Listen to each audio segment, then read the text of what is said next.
Hey, what's going on, Bears fans? Today, Jaylen and I will be talking about the moves the Bears made in free agency. How's it going with you, Jaylen? What's up, Parth? What's up, guys? So this free agency wasn't that big of a deal for the Bears. I mean, we didn't make as many moves because of a limited cap space and just not having many needs to fill because the Bears pretty much stacked in every position, you could say. I mean, but the Bears still picked up key starters, key role players, and lost a couple players, which some of us will miss. Some of us we won't care about. Adrian Amos, Snake. Still upset about that one, but I don't really care. He's not an all-pro safety or anything. But we'll get to that. We'll get to that later. First, we're gonna talk about the positives in the video. So I think the first free agent we signed was running back Mike Davis out of Seattle. Mike Davis was like the third running back there, but there was a couple games where he made some splashes, 100+ yards. He had that potential in him, but sitting behind Chris Carson and who was that rookie running back they drafted? Rashad Penny. Yeah, Rashad Penny. He just didn't get as many as touches, but there's a lot of potential in him to being our starting running back. I think he actually will be our starting running back. I don't think Pace will draft a running back. I think we're just going to trade Howard for a third rounder in the draft. Just use that as more draft capital. But I like Mike Davis. I watched his tape. He can catch out of the backfield. He's fast. He's shifty. Has good vision downfield.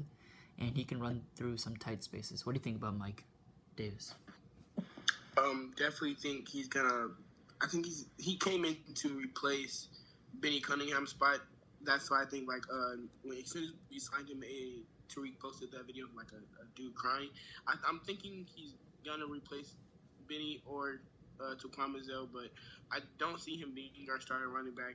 I see somebody else in the draft being our starting running back that we're going to talk about during draft time, which is coming up. So I think he's going to be like that third running back on the depth chart, definitely.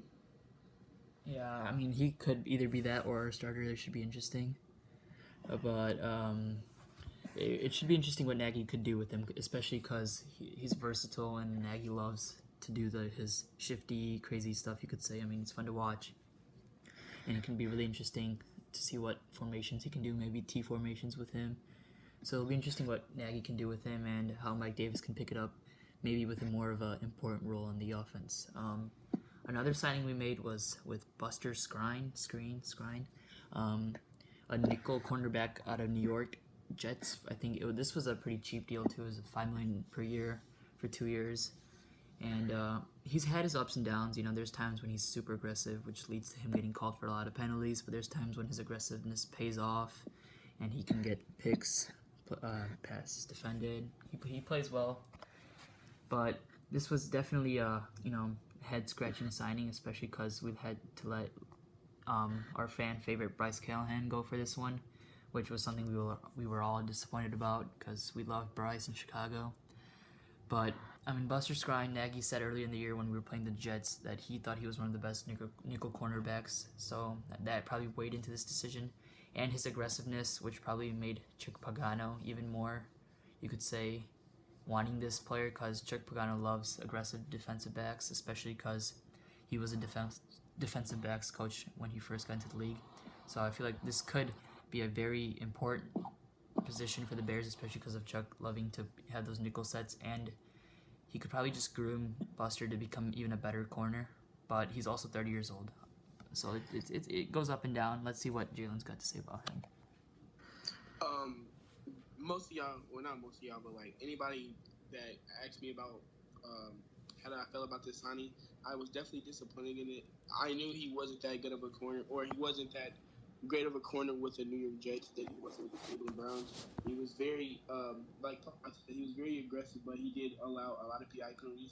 When we played against the Jets this year, Anthony Miller got that amazing toe tap catch where like the ball went behind, where like he had to complete turnaround to catch the ball and still caught it and got 2 feet in bounds. That was on Buster. And yes, Anthony Miller is a very good receiver, but you're letting a rookie do that to you, and you've been in the league for almost 8 years at that time. So I feel like hopefully Chuck Pagano can help regenerate his career and make him a decent corner. I doubt he'll be as good as Bryce was for us, but hopefully he stays healthy. So right now, right now I'm very disappointed, but we'll have to wait to the season to see what he does. Hopefully, he doesn't disappoint.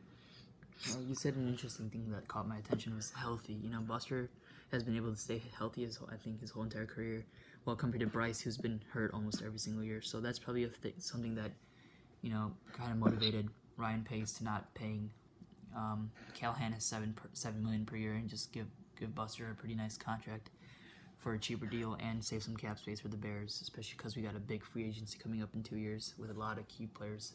So yeah, Buster is definitely an interesting signing, but we all hope it pays off because we need him to play a huge part for this defense. This one I'm just gonna let you talk about it first. Running back / wide receiver / kick returner and punt returner. How do you say his name again? Cordero. Cordero. There we go. Cordero Patterson out of the New England Patriots. So take it away, Jaylen. As most of us know, he was a great player for New England. He returned that kickoff touchdown return on us last season in Chicago, which would turn out to be a big part of the game. That was their first of two special teams touchdowns. But Cordero Patterson has been a very explosive, versatile player in his career. He was drafted by Minnesota back in 2013 and had a All-Pro season in his rookie year with multiple touchdowns. He's a great kickoff returner. He's one of the best kickoff returners in the NFL. He was actually All-Pro last year, All-Pro second team for kick return. So I can't wait to see what Pace does with him. He's basically a taller Tariq Cohen. He's 6'2" instead of 5'6", but he kick returns way better than Tariq, even though Tariq is not that bad at kick returning. But like I said, I can't wait to see what he does out of the backfield, receiving and special teams. This is probably other than the last special free agent we're gonna talk about, my favorite one. I'd like to talk about him first too, but I'm gonna give my thoughts on Cordero a little bit. I mean, I love this signing. We can use him in our trick play sets that we do at the goal line. Should be fun to see what Nagy can do with him. He's speedy. I think he's also. You said he was 6'5", right? So he's like 6'2". 6'2". All right, so but like almost a foot taller than Tariq still. But yeah. It should be really fun to see what we can do with him. Especially we can use his speed on the outside, run some jet sweeps, and line him up with Turbo. See who can run the faster go route. Trubisky can air it out for 40, 50 yards and see what goes on there. It should be pretty fun to see what he can do for us, especially after a pretty productive year in New England. The last signing was made after Adrian Amos left Chicago to sign with the Green Bay Slackers up north. Green Bay offered him, I think, a $9.5 million per year contract or something like that, but who cares about Adrian? He's gone. No one really cares about him here in Chicago, especially because he joined that team up north. We got Clinton Dix. I wanted him from the beginning, actually, before free agency started. I called this signing, so I've always wanted him. Jaylen, let's see what you got to say first. So like Parth said, that's actually a factual statement. We have screenshot proof of Parth actually calling it like hours before we even knew he was coming in for a interview. But yeah, Clinton Dix is my favorite free agent signing of this free agency class so far. He was a All-Pro with Green Bay. As a Bears fan, I definitely hated playing against Clinton Dix. He would always get interceptions against Mike Glennon and Jay Cutler and all those terrible quarterbacks we had in the past. He would definitely make me, scratch the hair out of my head. But now that he's joining Eddie Jackson, he actually took less money to come to Chicago than other teams like the Washington Redskins, who he played with last year, to join his former Alabama teammate Eddie Jackson. He actually said Eddie was like the main reason why he came. He talked about the culture and how good the coaching staff was, like Matt Nagy, and that's basically what brought him to Chicago. And I'm glad about that. I can't wait to see what this safety duo does next year. They're both ball hawking safeties and both very explosive with the ball in their hands. So August can't come by soon enough. Yeah. Once again, he's one of those aggressive defensive backs that Chick Pagano loves to use. So him and Eddie Jackson paired up with each other, like you said, ball hawking safeties, should be interesting, especially because his front seven is super powerful, and maybe even the possibility of adding Justin Houston, which could even make it even more stronger. Could just help out these two just to even be more aggressive with the ball, chase, attack the ball even more, cheat a little bit. It should be interesting to see how many picks him, Kyle Fuller, and Eddie Jackson can combine for. Over or under than 12, what do you think? Between who? You said Eddie Jackson, and what was the other person? Kyle Fuller.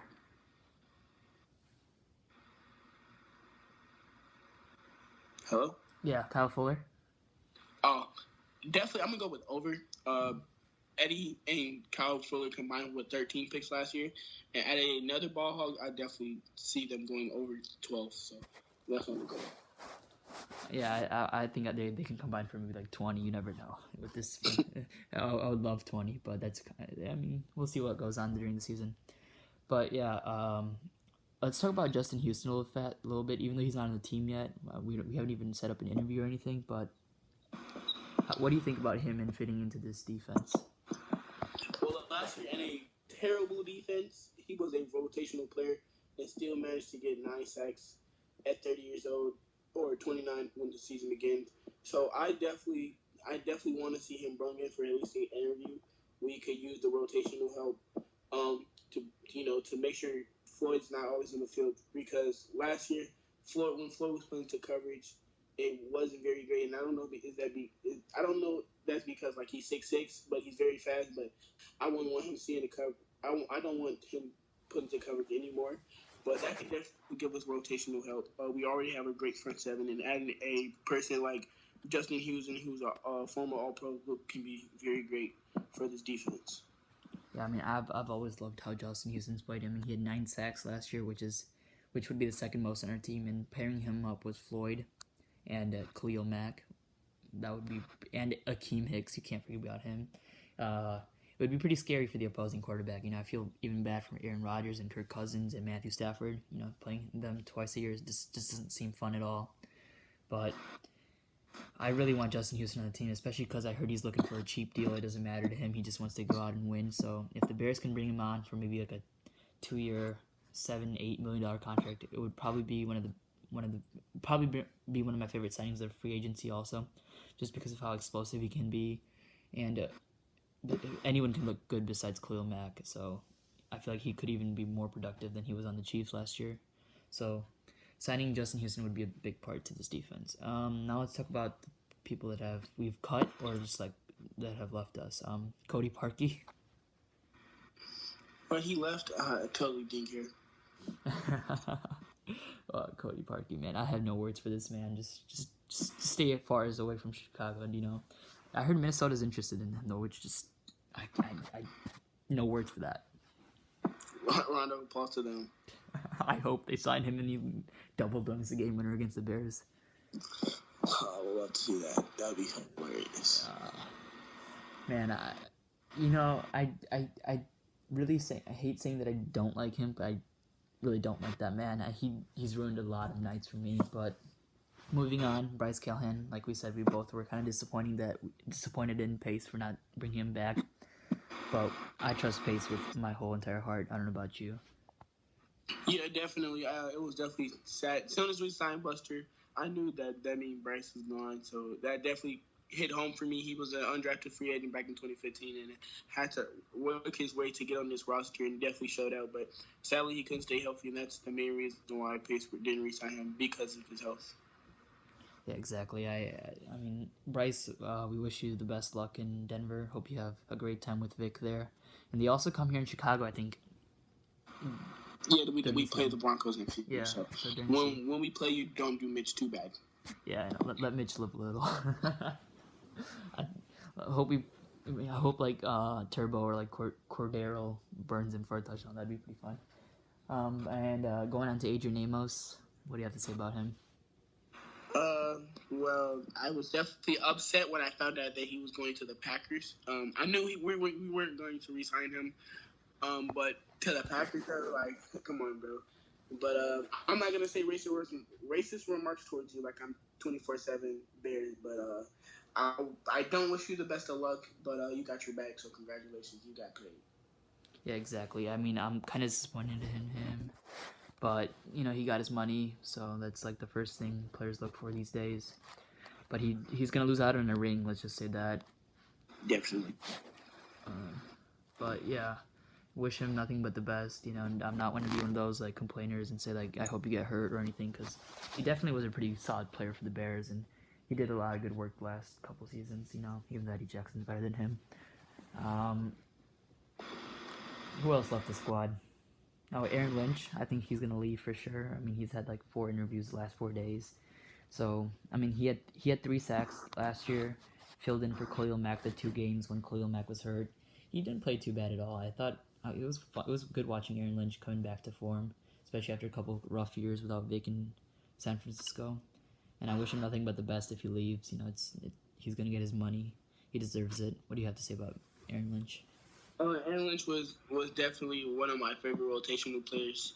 He only, like you said, he only had 3 sacks, but like it was a great 3 sacks where he hustled to get the sack, and he also did had a nice interception against the Buccaneers. But like you said, if he does leave, I wish Aaron Lynch nothing but success in his career with his different team, and I hope he makes it to the playoffs and be a very great or good outside linebacker for the rest of his career.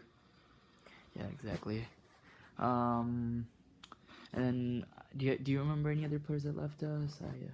I don't recall any. No, that's about it. Yeah, that's really about it. We didn't have many. Oh, Kevin White. Yeah. Kevin White went to the Cardinals. I don't know if that really. Oh, and Josh and Daniel Brown. Yeah, how do we forget these? Josh, we'll talk about Kevin White real quick. I mean, Kevin was the first round pick. I think it was the first rounder that Ryan Pace drafted in 2015, yeah. So that definitely turned out to be a terrible pick for Ryan, but ever since that, he's just made amazing decisions. So I'm not going to give him too much complaint on this pick, but it wasn't really his fault either. Kevin never really panned out, always just got hurt. I hope he can excel there in Arizona. He definitely deserves to get a fresh start.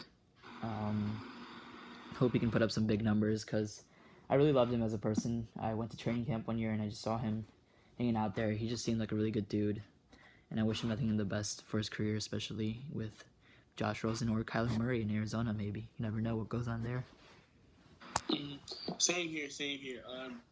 I would have loved to see him do great in Chicago. When we first drafted him, I was like jumping off the walls. I was hyped. We have a 6'3" receiver running a 4'3". Like, who can't? Why would you not be excited about that? But he has a great young coach in Cliff Kingsbury in Arizona. Hopefully, Cliff can use Kevin White correctly, and maybe he can become a Pro Bowler later in his career, or even put up some solid numbers for the Cardinals. All right, and then Joshua Bellamy. Actually, we'll talk about Daniel Brown first, and then Josh, because we all love Josh. Daniel Brown was probably our 4th string tight end behind Trey Burton, Adam Sheen, and Ben Broniker. So this move doesn't make that big of a difference, except we'll probably need one for special teams. So that's probably what Ben Broniker is going to do now. But Daniel Brown was a good blocking tight end. I don't know much about him. He wasn't used much in the offense. I know that. So you got anything to say about him? I wish you the best of luck in New York. Yeah, hope you can get a starting position there. And Joshua Bellamy. This one actually hurt. Not gonna lie. People call Josh trash, blah blah blah, but this man had the heart and soul of probably the best heart and soul on the team. He loved the game of football. He loved messing around with his boys. He's still I feel like he's super connected with the Bears players still, regardless if he leaves or not. He's gonna be in our hearts all the time. DJ Bezo in the club dub.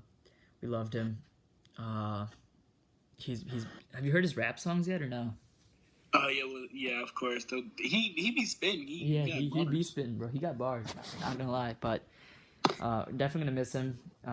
Had great times in Chicago. I'm gonna remember all his memories. There's times when I'd be like, dang, he was probably our best receivers at some points in the season. I'd be like, that's how low our team was at some points. Not saying he's not that good of a receiver. He's just not capable of a wide receiver one at all. But no disrespect for him. But I love the man. He played great for us. Was a great special teams player. Good look in New York with the Jets. The Jets literally stole every single player out there. Yeah, Bezo, if you're watching this, that's who you are. But if you are, we're gonna miss you, man. DJ, you basically started Club Dub for us. Exactly. Being a mentor to all the young rookies like Tariq, like Anthony, they all look up to you as mentors. Even Mitchell, I'm pretty sure you gave him the name white boy assassin. But I'm definitely gonna miss you in Chicago. Hope you do great in New York. But we're still gonna be playing. We're still gonna act like you're there in Club Dub. Definitely. Yeah, he's always gonna be in our hearts when we do watch our club dub videos. Hopefully that's 19 times this year. On 19 and 0 season, that would be awesome. But this free agency wasn't too splashy. You know, the Bears didn't make as many as big moves as people thought we would. Or, I mean, as in my head, I knew we weren't gonna be able to make many moves because of the limited cap space and just not having that many needs, like I said. But it was still a pretty productive free agency for the Bears. We solidified some of our positions and replaced players who left us with pretty solid, even better players. Haha's better than Adrian Amos, in my opinion. But any other thoughts, Jaylen? Nope. Can't wait for the season. Definitely. Can't wait for the draft. Actually. Yeah, I feel like the Bears could trade up. I'm still gonna be watching the first 2 rounds, even though the Bears don't got a pick. But regardless of that, it's a long video. It's at 21 minutes right now. That's crazy. I don't think we've ever recorded for this long, so I'm gonna stop blabbering along. But well, that's it for this video. Thanks for watching. Bear Down Chicago. Peace. Peace.